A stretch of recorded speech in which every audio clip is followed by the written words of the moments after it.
In the Premier League today, it finished Crystal Palace 0, Manchester United 0. Stewart Robson joins us. Robert, how would you describe this game? Well, I'm going to describe it from a Manchester United point of view, and they just weren't good enough going forward. They were too slow in possession, but the players I would be really critical of are the two wide players, Greenwood and Rashford. And I've seen it so many times. Whenever teams have two holding midfield players and have a back four that just sit there, those two players, instead of getting right up against the defenders or trying to make runs in behind, they start coming off into midfield areas, and it leaves Cavani up front by himself. Bruno Fernandes didn't have any space in midfield to play, he was poor. And Matic and Fred, when they were trying to pass forward, there wasn't really too many passes for them. The fullbacks didn't get high enough. Shaw had a decent game down the left-hand side, but they didn't get enough crosses into the box. They didn't play quickly enough, and they didn't look threatening. And Crystal Palace defended it quite easily.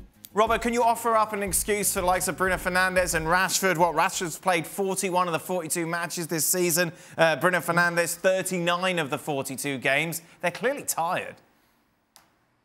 I would say Bruno Fernandes looked tired today, but Rashford, again, I'll say it over and over again, whenever he plays poorly, it's usually because of his movement off the ball rather than his actual ability on the ball. They're both exceptional players, Greenwood and Rashford, but they need to have a better understanding of how to receive the ball in dangerous areas when they're playing against teams that want to sit back and have those two holding midfield players in front of them. That's the problem when they play poorly, those two players.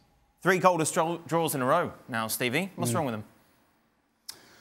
Well, I think today's probably a good example of one of the problems. You know, we've said for a long time that it's Rashford and Fernandes, and if they're not on the game, then we're not sure what we're getting. And I think today was a great example. I'm with Robbo. The difference with you having Shaw win the ball on the left and Wan-Bissaka on the right. This isn't Alexander-Arnold and Robertson when Liverpool were at their best. You know, you can't really rely on the service that you're going to get from them. Number one, you don't know when it's coming in. And that means if you're a centre forward and you're Cavani, you're struggling to time your runs. So you're either going in too early, having to come back out, and by the time you're on your way out, the ball's coming in. So there's no real cohesion.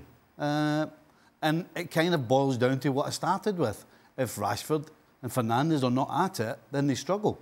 The good news, I suppose, for Manchester United, Robbo, is that those teams around them aren't exactly putting together a great run at the moment. They still remain second in the table. Next up, of course, it's City at the weekend, and they've got to face West Ham as well. They should be fine top 4, shouldn't they? I think they should be fine. I think they've got enough about them. They're going to have some good days from now to the end of the season. They're not going to have that many bad days. And I think the teams that you're talking about, Leicester are in 3rd position. I think they're like they did last season. They're just beginning to show signs of getting tired. They're not quite playing with the same fluidity that they were playing with a few weeks ago. West Ham, I don't think, will stay in the top 4. And it's up to the likes of Chelsea to try and get into that top 4. So I think Manchester United would be all right. Taking a look at those upcoming games, as I mentioned, City, then Milan in the Europa League, West Ham then in the Premier League, then Milan and Leicester City in the FA Cup. It's not an ideal run. Well, I say it's not an ideal run, is it? I don't know. I actually don't have that much of a problem with it, to be honest, other than the obvious, Manchester City. I think they're favourites against Milan, West Ham, Milan again, and Leicester City. So it's... How can they be favourites if they can't score goals? Well, because you know what? If you're not letting any in, it just takes a fluke, a knee, a head, a piece of magic. There's all kinds of things can happen. But if you're not losing any goals, then you're in a good spot.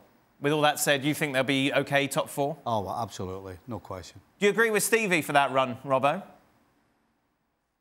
Yeah, to a certain degree. It all depends how teams set up against them. We saw Real Sociedad when they played the away game, where Real Sociedad played high up the field, tried to play a high line, and that suits Manchester United. I don't think West Ham will do that. West Ham will just sit back and say, come on, break us down. I saw the cup game where they eventually got the win in extra time, but it wasn't a particularly good game. And I think they'll beat Milan over the 2 legs. Milan are just starting to falter in Serie A. So I think that's quite a good run apart from, as Stevie said, the Man City game, where they could get absolutely thumped if they don't play well enough. Robbo, you mentioned Leicester, of course, just a 1-1 draw away against Burnley. A poor run for them coming together now, of course, knocked out the Europa League, beaten by Arsenal at the weekend. How much is this down to the injuries? Well, I think they're missing Maddison because he's the player that can just unlock the door when he's playing those passes over the top for Vardy. He gives them that little bit of creativity on the ball to go past people and get his shots away. Barnes, I don't think played today, but on his day he's a good player as well. And they played with two up front, Iheanacho and Vardy today. And Iheanacho scored a good goal. But I just think they're beginning to... The size of squad isn't quite good enough to keep them in that top four. You think so, Stevie? 100%, yeah. They're not going to finish top four? Oof. I think they may struggle for all the reasons that Robbo said.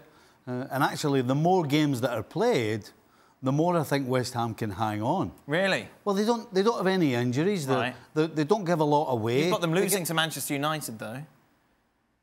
Well, they're going to lose a game between now and the end of the season. They've got, what, 10 games left? Yeah. I don't see them winning 10 games. But you said it yourself earlier. Look around you. Teams like Leicester are not picking up points. You know, Chelsea's on a good run, but they're struggling to score goals. We've just been talking about Man United struggling. So everybody's struggling to score goals. So, listen, it's going to be tight, but as I said, the more games that are played and West Ham continue to stay there, the more I'm kind of believing that it's possible. Well, the Premier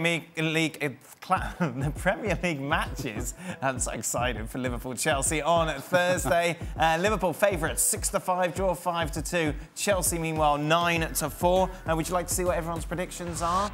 Stevie is going for a 2-2 draw between Liverpool and Chelsea. Frank Leboeuf, meanwhile, going for his former side to win 2-1. Did I not just see Chelsea was struggling to score goals? Yes, you did, Stevie. Yes. Jules, meanwhile, also going for a draw 1-1.